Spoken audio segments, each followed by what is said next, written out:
Tandis que nous célébrons le 11 novembre la fin de la Première Guerre mondiale, nous pensons à tous ces soldats des différents camps qui ont payé de leur vie cette guerre terrible qui a meurtri l'Europe, mais aussi bien souvent le monde entier. L'une des conséquences importantes de la Première Guerre mondiale a été la chute de l'Empire ottoman. Et lorsque nous parlons de l'Empire ottoman, nous pensons aussi à tous les pays arabes du Proche-Orient qui étaient sous la coupe de l'Empire ottoman.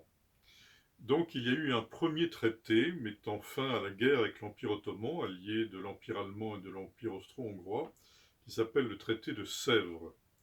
Ce traité de Sèvres prévoyait par exemple un Kurdistan.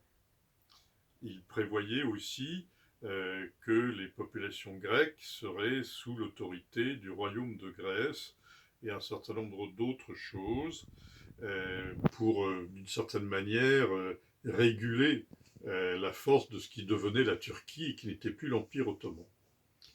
Mais tandis que ce traité avait été accepté par le sultan d'Istanbul, il a été refusé par Mustafa Kemal, qui menait sa révolution en Turquie.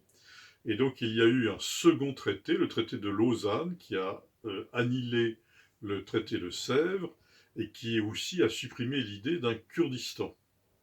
Et je pense que nous payons aujourd'hui les conséquences de ce traité de Lausanne qui n'a pas fait droit aux besoins d'autonomie et d'indépendance des différents peuples de la région.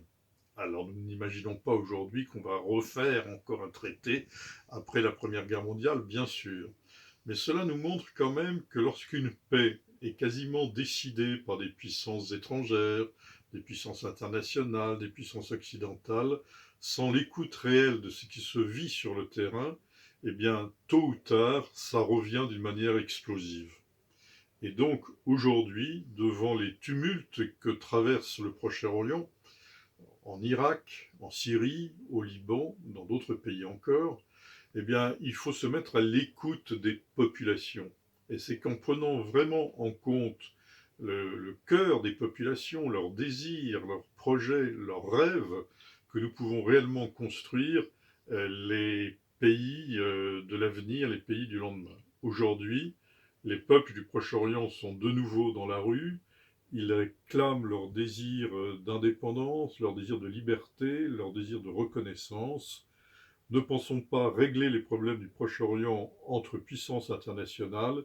C'est d'abord aux populations du Proche-Orient de décider de leur avenir. Et parmi ces populations, les chrétiens ont le droit et le devoir de faire entendre leur voix.